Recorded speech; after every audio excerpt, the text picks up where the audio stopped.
예, 네네. 이제 그 인터넷 방송 시작해서 이거 끝내고 전화 드릴게요. 네. 네, 1분 정도 잘라야 되겠습니다. 예, 어제 그거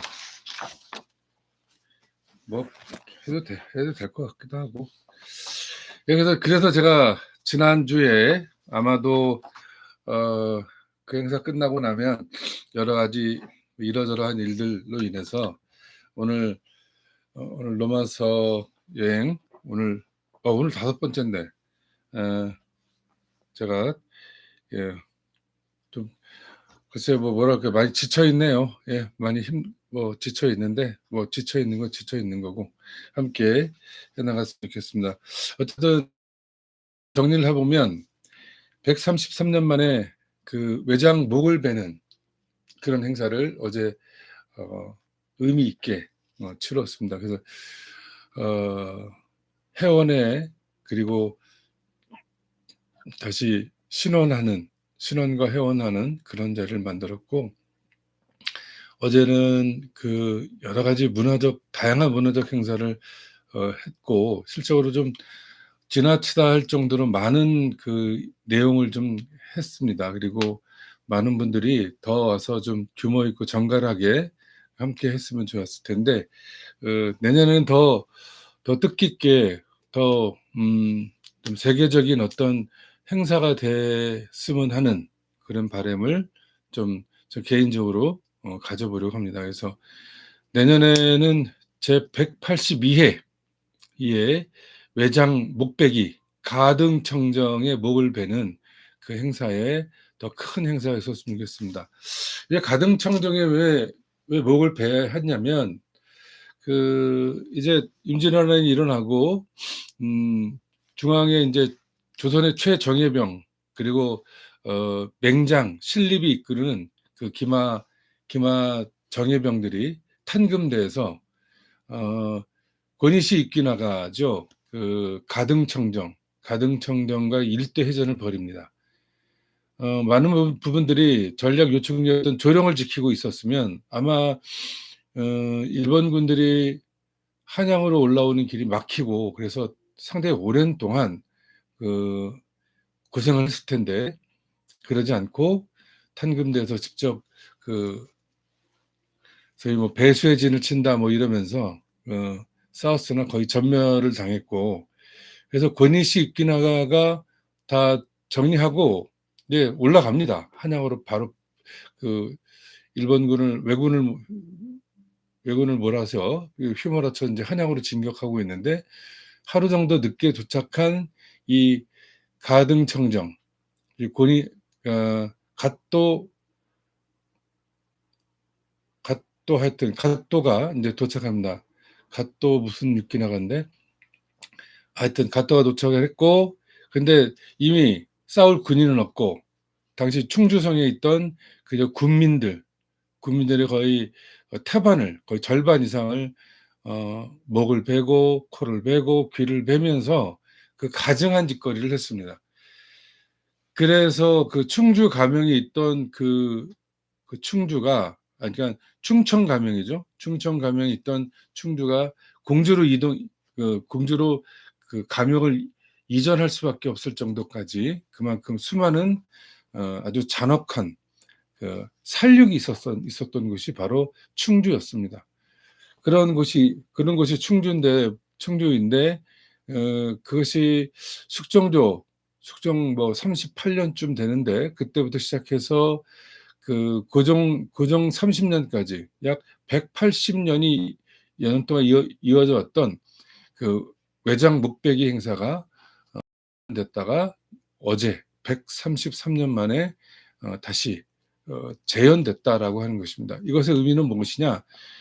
이것을 통해서 그동안 그 쓰러져 있던 민족의 정기 그리고 국가의 기강 그리고 토착 외구와 매국 구구들을 이제 그만 더 이상 용서할 수 없다는 지경까지 와 있는 것. 그래서 다시 한번 이 매국 구구들과 토착 외구들을 징벌하고 징계하고 진멸시키는 그런 일에도 이제 우리가 나서야겠다 하는 것이고, 그리고 어제 많은 분들이 함께 오셔서 그날의 울분을 삭히는 그런 행사를 진행했고요.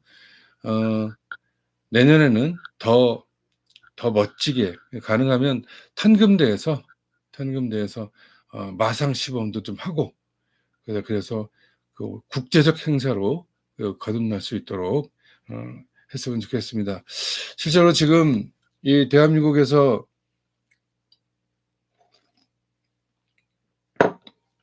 일장기를 3.1절 날, 8.15 날 흔들고 다니는 그런 토착 외구들, 이 니혼진들을 끝장내는 것도 역시 한 맥에 있다라고 하는 것이고요.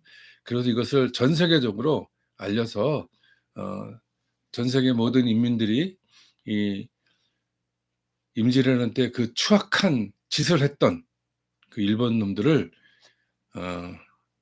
징벌하는, 그리고 아직도 그런 것에 결코 잘못을 뉘우치지 않는 그런 이 일본 군국주의 무리자들에게 경고하고, 그리고 새로운 세계 질서, 그리고 세계 정신, 이런 것들을 함께 나눌 수 있는 그런 시간이 되었으면 좋겠다 하는 것도 있습니다. 그래서 우리가 좀 더 이렇게 그런 것에 더 깊이 있게 생각하고, 그리고 그것을 좀 우리가 좀 더 많이 고민해야 되지 않을까, 그리고 더 많이 단호하게 나가야 되지 않을까, 그런 생각을 해봅니다. 요즘 뭐 일간에서는 그런 소리가 있습니다. 정부 공무원들 한 100만 명쯤 되는데 그들을 한번 검색을 할 필요가 있다. 이 공무원 세계에서도 이 토착 외구들, 그리고 외국 구구들이 판을 치고 있다. 실제로 지금 그 국민주권 정부라고 하는 이 이재명 정부의 하에서도 결국 거기에 자유롭지 않은 사람들, 4대 매국을 하는 자들이 많이 있다 하는 것을 우리가 기억할 필요가 있다라고 하는 것입니다. 그들을 그냥 놓아두고 새로운 대한민국, 빛의 시대를 열어가는 그 길에는 그놈들도 걸림돌이 될 것이고, 결국엔 그놈들에 의해서 반혁명은 자행되어지고 실질화될 수 있다 하는 위기감을 가져야 한다라고 하는 것, 이것이 우리들에게 필요한 자세라고 하는 것을 한번 말씀을 좀 드리겠습니다.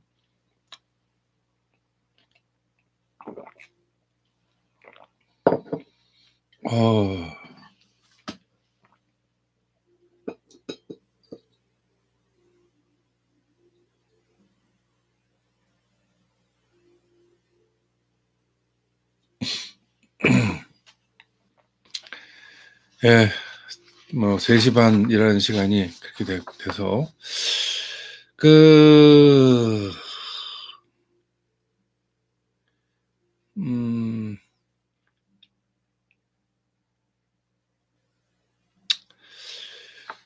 제가 오늘 제목을 믿음은 생각하기이다, 생각하는 것.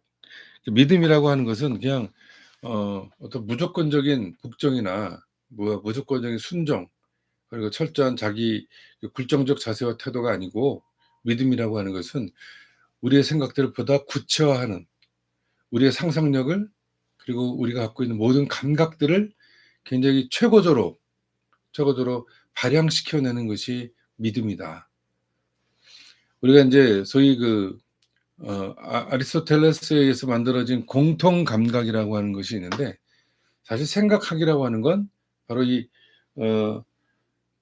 생각 감각을 서로 깨우쳐서 그 감각이 더욱더 고도화되는, 그래서 그 사고는 초월하는 행위다라고 그런 말처럼 우리를 한 차원 다른 차원, 그 새로운 차원 이런 거로 인도하는 것이 바로 생각하기이고 그 생각 감각들을 높여내는 것이 믿음의 한 축일 수 있다라고 하는 것을 좀 저는 말하고 싶은 거예요. 그러니까 우리가 믿음, 그러니까 이제 로마서에서 이야기하는 바울의 이 피스티스라고 하는 것은 그런 차원의 것으로 우리가 한번 바꾸어서 생각해 보자는 거예요.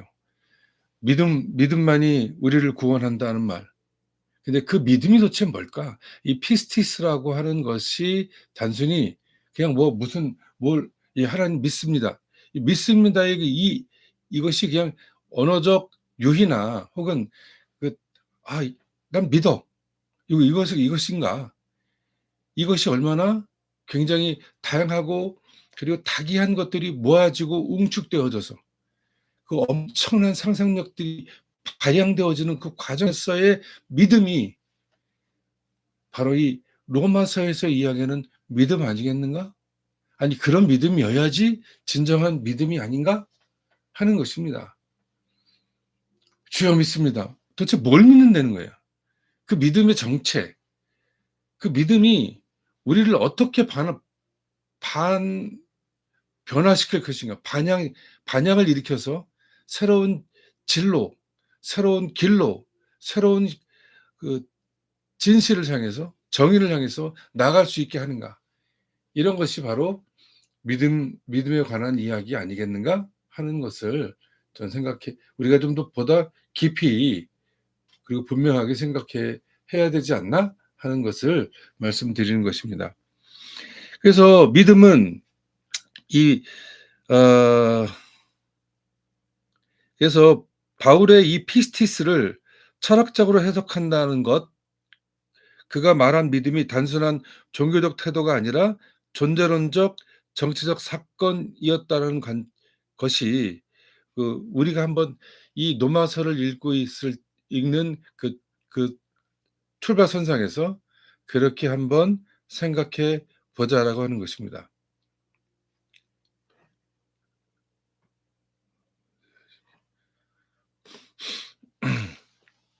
그래서 믿음이라고 하는 것을 단순한 종교적 태도가 아닌 존재론적이고 정치적 사건으로 바라보게 된다면 이런 것이죠. 기존 질서의 붕괴를 선언하는 행위가 믿음이 될 수 있는 거예요. 바울의 시대의 율법은 종교 규율이 아니라 세계의 질서였어요. 누가 의로운 자인가, 누가 공동체에 속하는가, 그 모든 것을 결정하는 상징적 권력 체계가 바로 이 율법 행위였어요. 율법이었어요. 바로 이 율법, 세계의 질서를 이것을 붕괴시키는 선언으로서의 믿음. 율법의 행위로는 의롭다 할 육체가 없다라고 선언하는 이 바울의 준엄한 외침이 즉 당시 로마를 지배한 그 로마의 지배 질서, 세계를 지배한 그 지배 질서를 전복시키는 행위가 바로 이 믿음이라고 하는 것입니다. 이 피스티스라고 하는 곳에 숨겨져 있다라고 하는 거예요.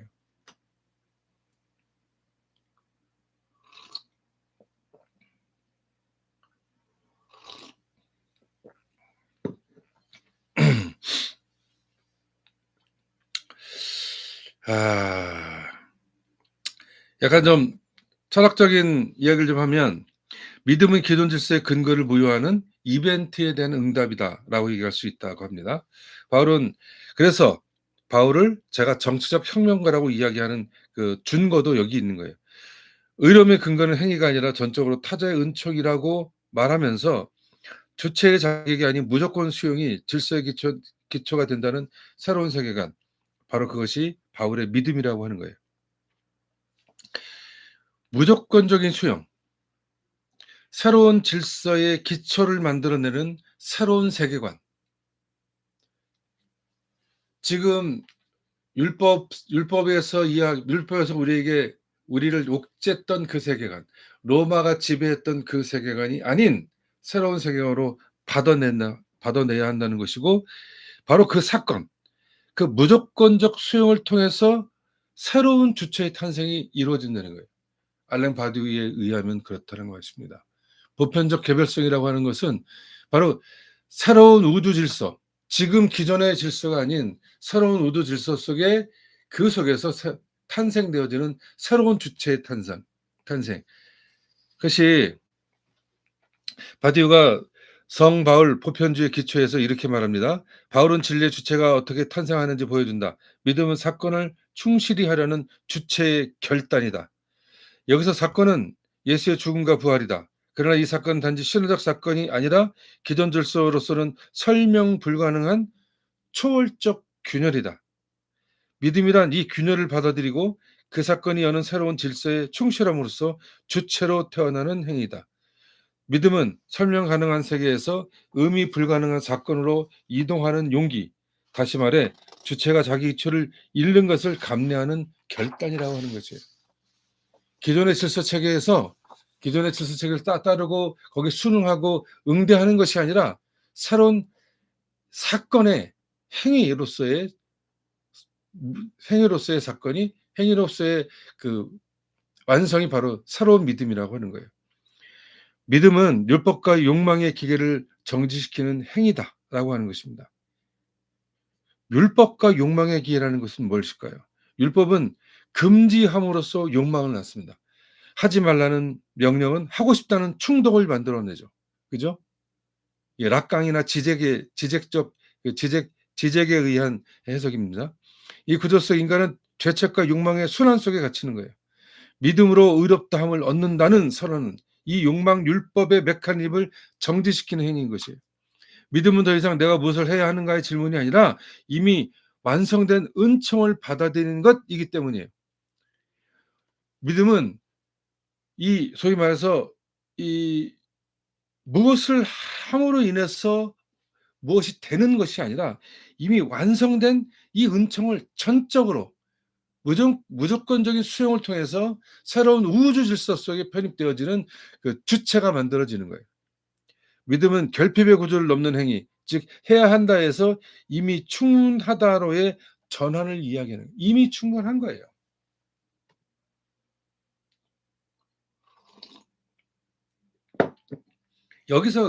여기에서 바울의 이 전복적 정치혁명가적 그 특질들이 보여지게 된다는 거예요.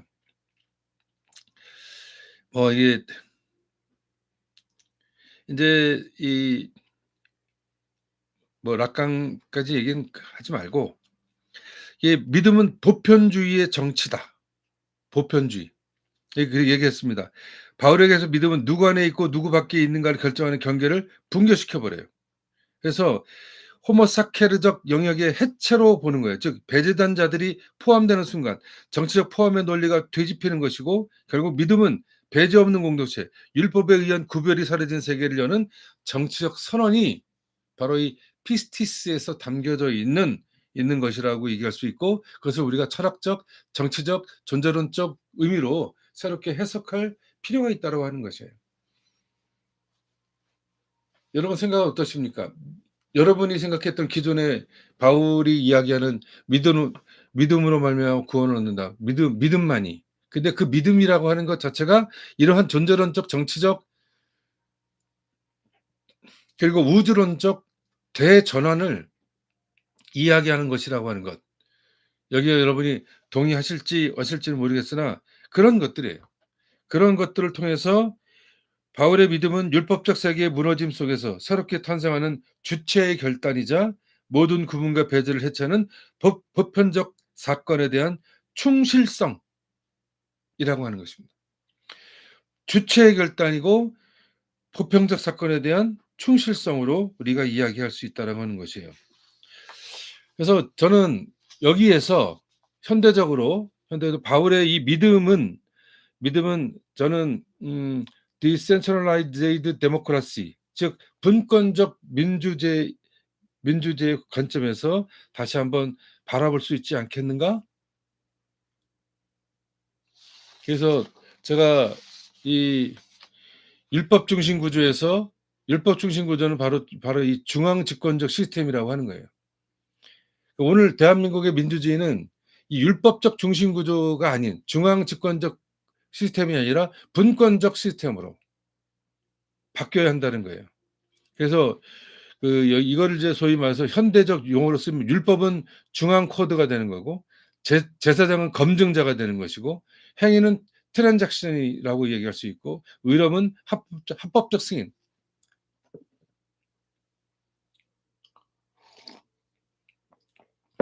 즉 인간은 스스로의 신뢰를 증명할 수 없고 항상 제도적 승인을 통해 바로 율법의 승인을 통해 서만 인증받는 구조였다면 이 바울은 이 체계를 완전히 뒤집어 엎으려고 하는 거예요. 율법의 행위가 아니라 믿음으로라고 하는 것은 중앙 서버의 권위를 폐기하고 개별 노드가 스스로 신뢰를 구성할 수 있는 새로운 합의 구조를 제시하는 것으로 해석되어질 수 있다라고 하는 것입니다. 해석되어질 수 있다라고 하는 거예요. 이 믿음이라고 하는 건 자기 검증 메커니즘의 하나일 수 있다는 거예요. 성령이 우리의 영과 더불어 우리가 하나님의 자녀인 것을 증언한다라고 하는 로마서 8장 16절에 여기에서 저기 일종의 내적인 컨센서스를 통해서 성령이란 분산된 네트워크의 신뢰 프로토콜이 각 개별 주체 안에서 스스로 검증하는 신원을 형성하는 신원, 아이덴티티를 형성한다는 거예요. 믿음은 중앙의 인증 없이도 진실한 관계를 유지할 수 있는 분산적 신뢰 구조, 바로 이것이 바로 지금 얘기하는 크립토 분권 시스템의 철학적 토대와 맞닿아 있다는 것을 저는 이해하고 싶은 거예요. 아니 뭐 로마서 하나에 이렇게 그래서 이런 존재론적, 철학적, 정치적 구조화 시스템 안에서 새롭게 검증되어질 때 비로소 이 로마서는 오늘 우리에게 21세기 현대인들에게 어떤 것으로 다가올 수 있는가 하는 것을 우리가 볼 수 있게 된다는 것입니다.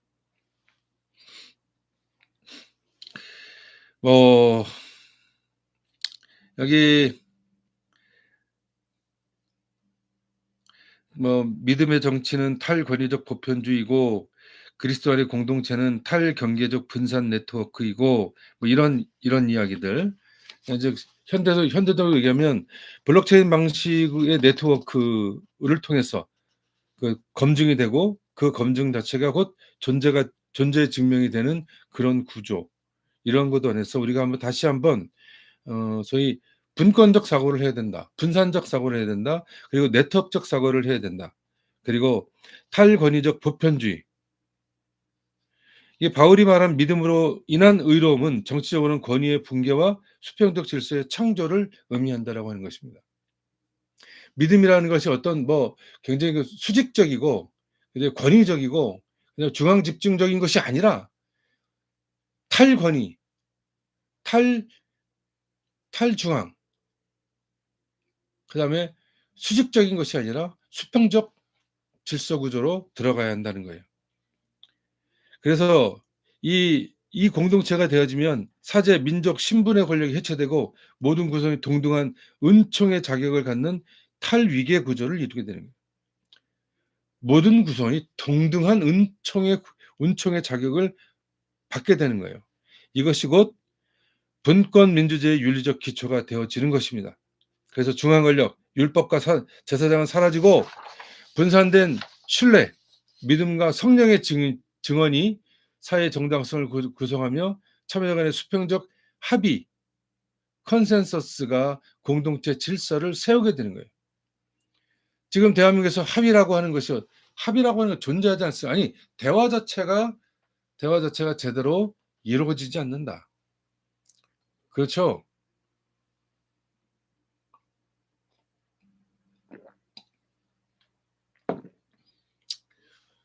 수십만이 될 수도 있는 그런 애국민주 시민들을 죽이겠다고, 죽여서라도 자기들의 권력, 자기들의 향락을 향유하겠다고 외쳐졌던 못된 무리들이 이제는 어떻게 됐습니까? 낱낱이 지금 다 드러나고 있지 않습니까? 판사놈들은 판사놈대로, 검사놈들은 검사놈대로, 언론은 언론대로. 그래도 여기 있는 거기 관리했던 소위 고위 공직자들은 이라고 하는 놈들은 백성들 개돼지로 보고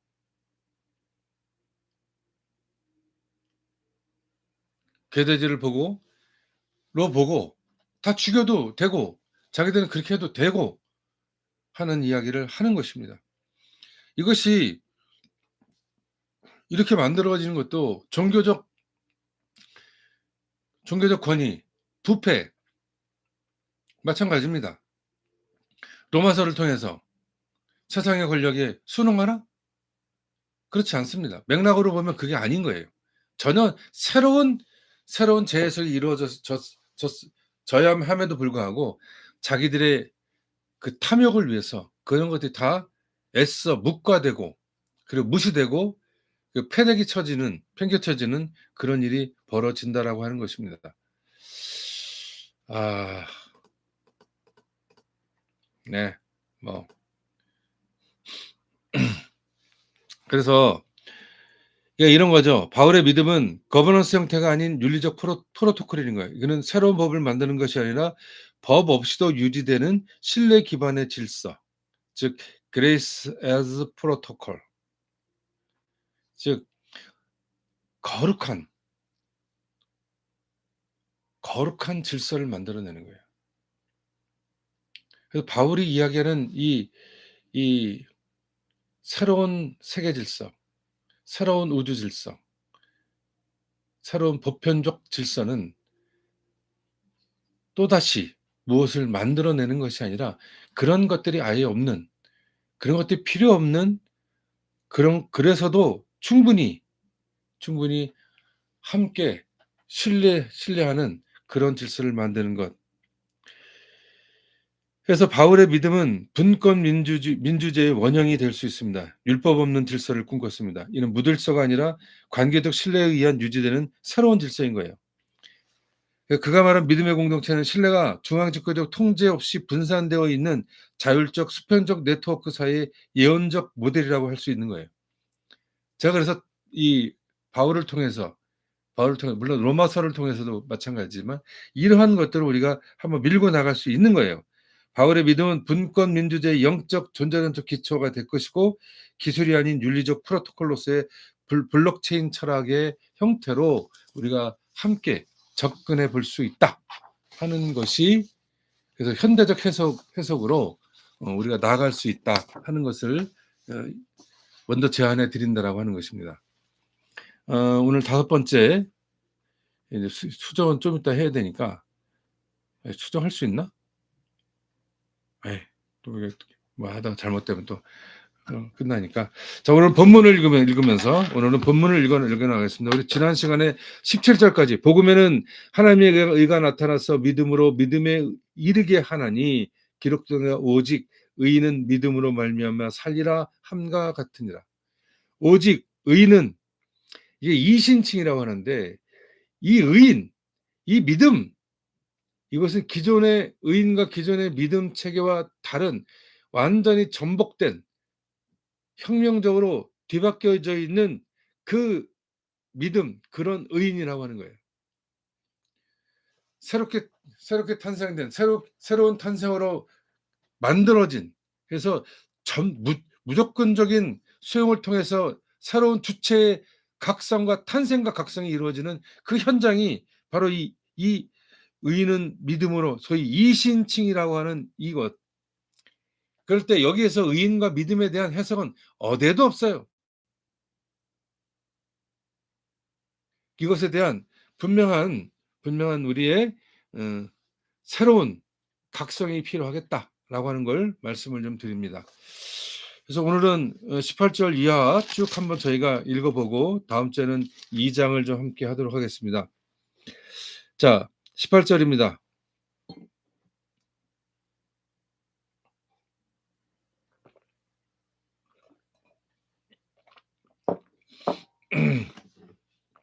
지금 제가 보이차를 한주전자 갖고 왔는데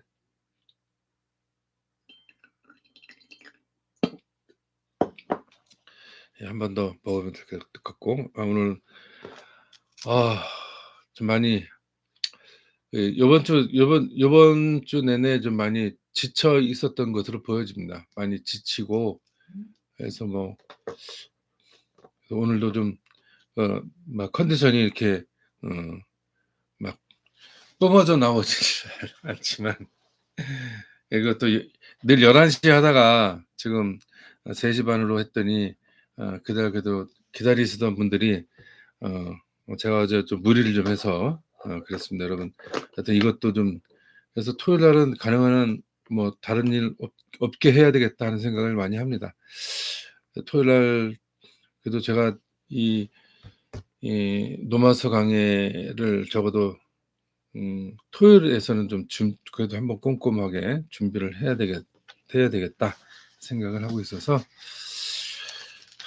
자, 우리 18절 한번 진도를 나가 보겠습니다.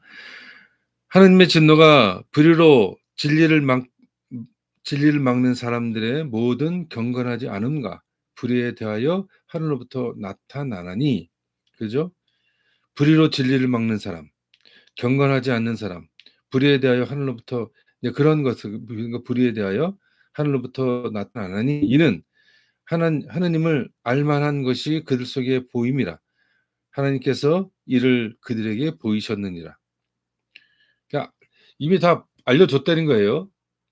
알려줬는데 지금 기존의 질서는 그것을 어떻게 그 질서를 그대로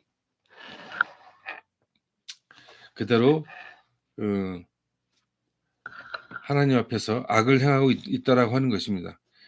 20절입니다. 창세로부터 그의 보이지 아니하는 것들 곧 그의 영원하신 능력과 신성이 그가 만드신 만물에 분명히 보여 알려졌나니 그러므로 그들이 핑계하지 못할지니라. 그러니까 이 하느님의 능력과 신성, 그것이 분명히 그 만드신 만물 속에 있다라고 하는 거예요. 근데 그것을 어떻게 뒤집어 엎어서 지금 자기들만의 질서, 자기들의 탐욕적 질서, 폐역적 질서, 폐륜적 질서가 이 안에 있다라고 하는 거예요. 하느님을 알되 하느님을 영화롭게도 아니하며 감사하지도 아니하고 오히려 그 생각이 허망하여지며 미련한 마음이 어두워졌다. 그렇죠?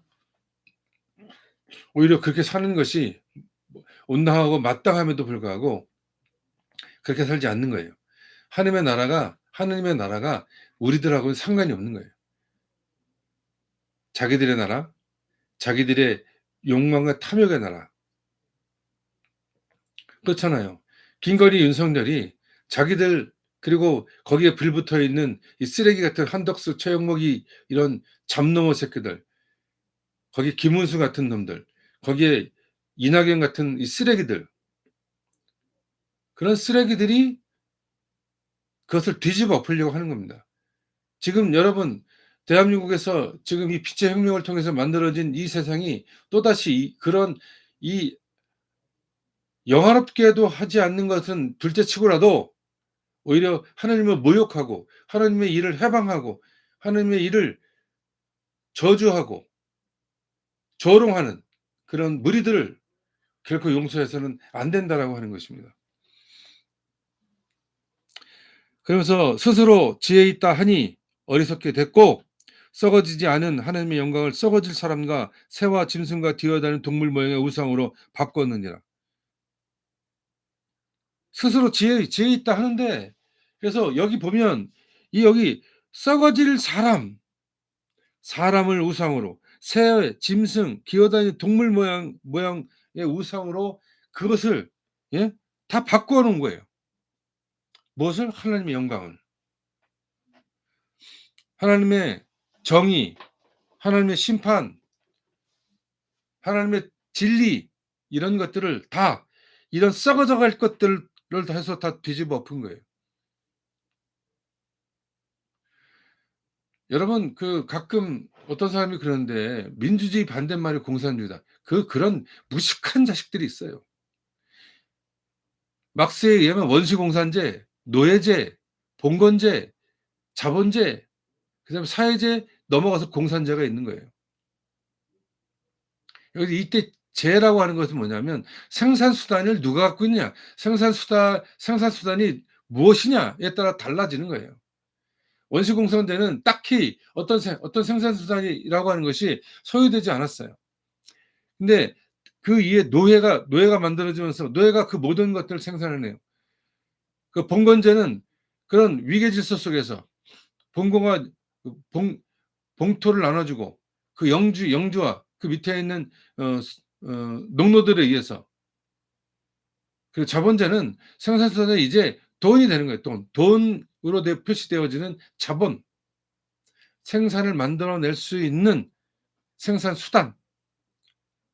이것이 사회제는 그것이 새로운 사회 협동체로서 공동체로서 그렇게 만들어진 생산수단이 되어지는 것이고, 공산제는 그 생산수단 전체가 우리 공공의 영역으로 들어오는 것.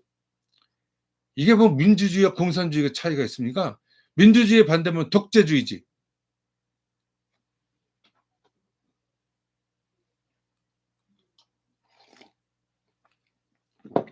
민주주의의 반대말은 귀족정이나 왕정이죠.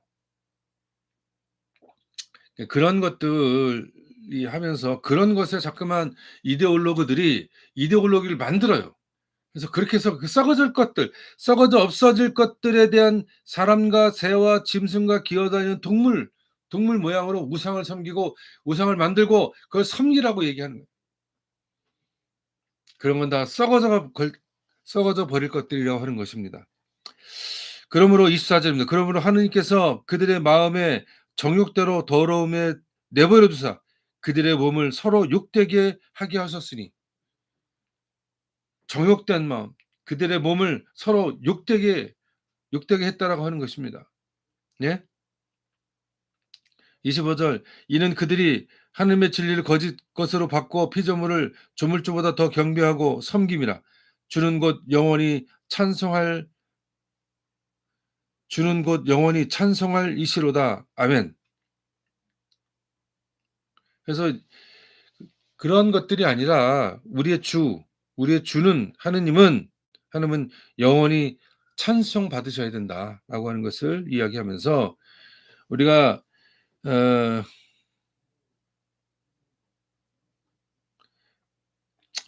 글쎄요, 우리가 이제 읽다 보면 이 매끄럽지 않은 문장들이 많이 있어요. 성경에 보면, 텍스트에 보면 그런 것이 있는데, 그런 것들은 나중에 우리가 또 한번 그런 걸만 찾아서 좀 해볼 수도 있겠다 싶기도 하고, 그래서 방금 요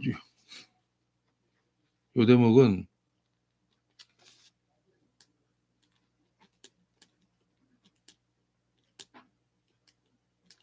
너무 어색한 문장이라고 제가 표시를 해 놓겠습니다.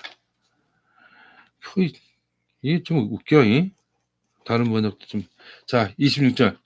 이 때문에 하느님께서 그들을 부끄러운 욕심에 내버려 두셨으니 곧 그들의 여자들도 순리대로 쓸 것을 받고 영리롭으며 그와 같이 남자들도 순리대로 여자 쓰기를 버리고 서로 향하여 음욕이 부릴 듯하며 남자가 남자와 더불어 부끄러운 일을 향하여 그들의 그릇 때문에 상당한 보응을 그들 자신이 받았느니라. 이 구절을 가지고 성소수자를 핍박하고 이 구절 때문에 성소수자를 옹호했다고 목사들을 퇴출시키고 자격을 정지시키고 쓰레기 같은 짓. 이거는 성소수 때문이 아니라 지금 로마의 지배 질서, 그리고 율법이라고 하는 것을 통해서 옥죄는 그런 명령과 그리고 거기에 대한 저항, 복종을 강요하는 것에 대한 반작용, 이것에 대한 새로운 전복적 시선으로 바라봤어야 했는데도 불구하고 이 구절 하나로 어떤 짓을 합니까? 성소자를 혐오하고 차별하고. 혐오와 차별, 이 모순을 해결하는 방법은 제가 늘 말씀드리잖아요. 혐오의 언어, 그건 결국엔 바로 그 혐오의 대상을 처단해야 되는 거예요.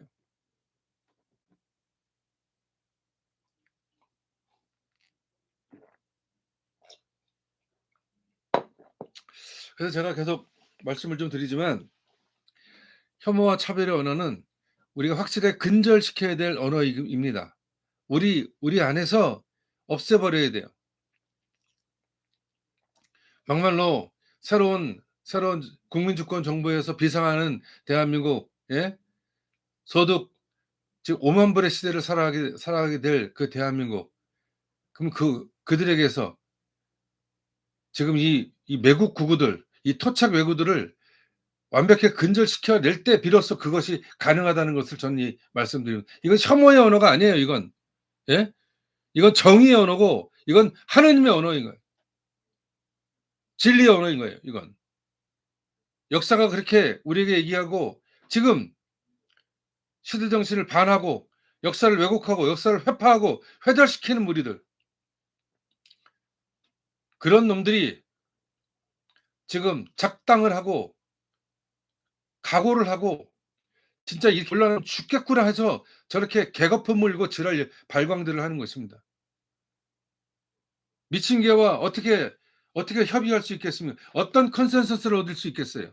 일단 쇠로 조지는 거지.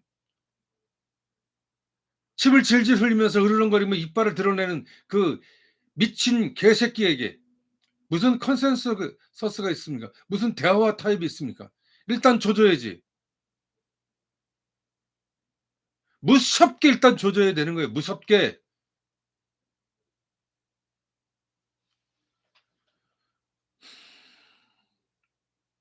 여기 이것은 성소수자를 몰아붙이려고 하는 것이 아니라 그 당시 성적 타락이 이 정도까지 이르렀다라고 하는 거예요.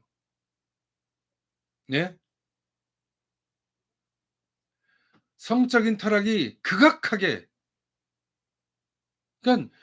그냥 다른 할 짓이 없으니까 이것을 하는 거예요. 지 혼자 하면 부끄러운 것 같으니까 다른 놈들에게도 다 같이 해서 같이 하자.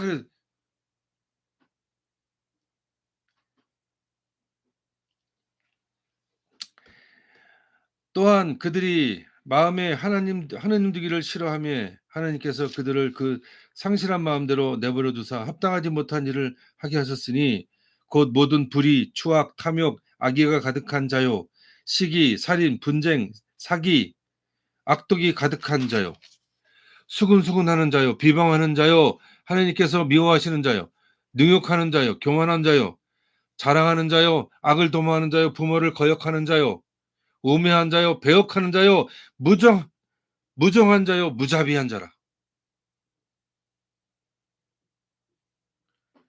목사들이 오늘 로마서 지금 여기 몇 절, 29절, 28절 이거를 가지고 지금 김건희 윤석열 정권과 거기에 빌붙어 있는 이 몰입의 놈들, 부역한 몰입의 놈들, 그런 놈들 한 놈 한 놈 다 이런 놈들 아닙니까?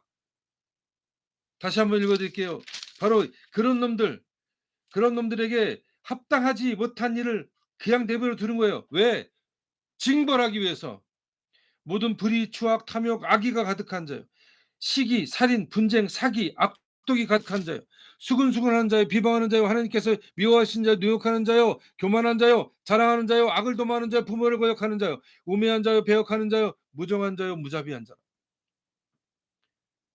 한번 조희대, 주기현, 이낙연, 김문수, 장동혁, 한덕수, 최상목, 심우정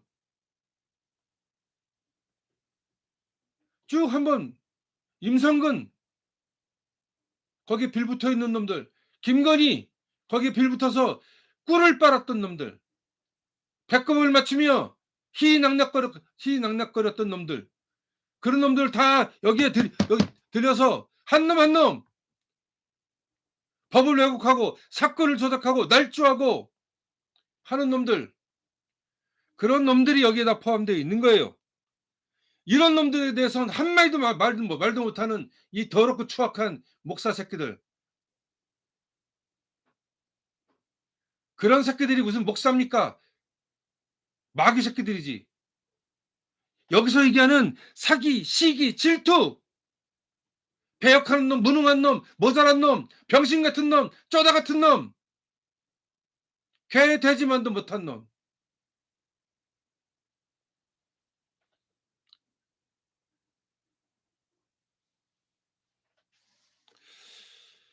마지막 절입니다. 그들이 이 같은 일을 행하는 자는 사형에 해당한다고 하느님께서 정하심을 알고도 자기들만 행할 뿐 아니라 또한 그런 일을 행하는 자들을 옳다 한다고 하는 거예요. 로마 교인들에게 너희들은 이러한 질서와 이런 인간들과 다른 삶을 살고 있는 것에 대해서 칭찬하는 바울의 모습이 보입니다. 비록 직접 만나지는 않았으나 로마에 있는 기독교인들이 훌륭한 믿음의 일을 한다라고 하는 그런 소문을 듣고 너희들과 만나고 싶었고 너희들과 대화하고 토론하고 서로 알고 알려주려고 했는데 그러지 못해서 일단 편지를 보낸다라고 하는 바울의 마음 속에 그것이 다 뭉뚱그려져 있는 절정한 곳이 어디냐? 로마입니다. 여러분 그 소위 기본소득 그 개념도 로마 공화정에서 시작된 거예요. 예? 어마어마한 노예들이 몰려오니까 거기서 저희 자장농, 중농 그리고 전쟁터 갔다가 왔더니 자기 땅 황폐해져 있고 그 땅을 팔고 거기서 주는 빵과 그리고 거기서 주는 유희, 예? 클러세움이라고 하는 것, 당대 최고의 원형 경기장, 거기서 사람이 죽고 피가 튀고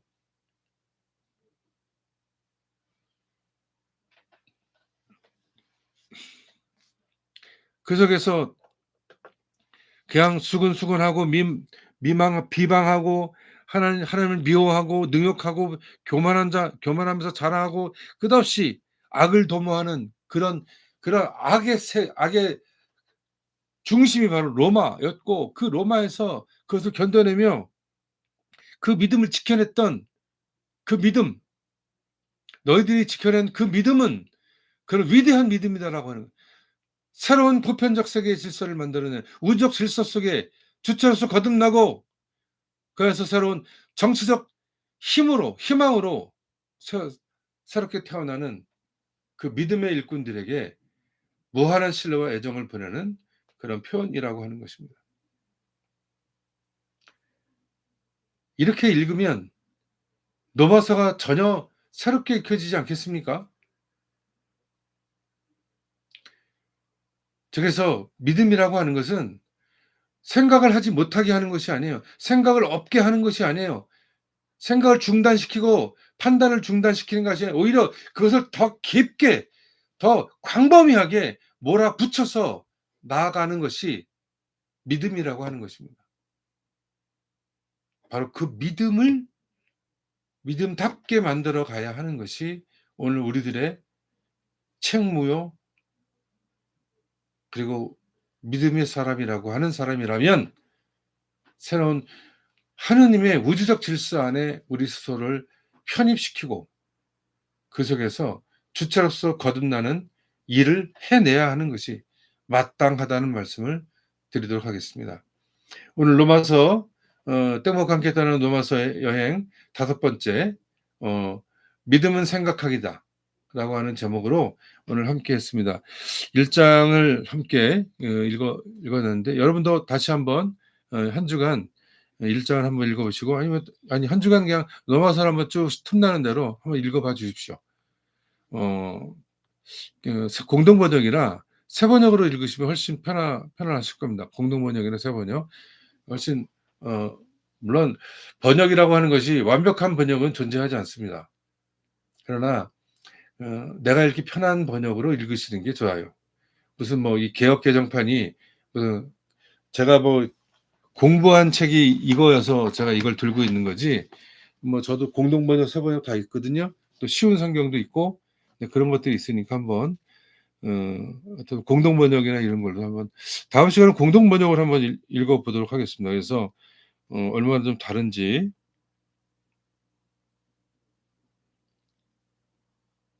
하여튼 다음은 율법에 관한 이야기를 좀 한번 해보도록 하겠습니다. 율법이 어떤 것이냐, 당시의 세계 질서, 지배 질서가 어떤 것이냐, 그 지배 질서를 뛰어넘는 것은 어떻게 뛰어넘어야 하는가 하는 것들을 가지고 다음엔 1시간 함께 하도록 하겠습니다. 오늘은 여기서 마치고 다음 주에 다시 한번 뵙도록 하겠습니다. 여러분,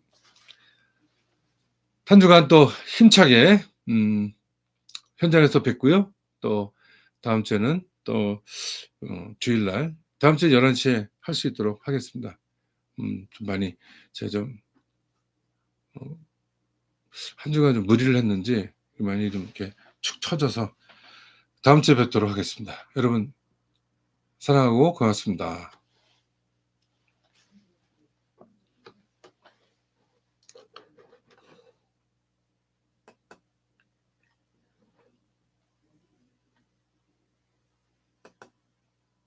네.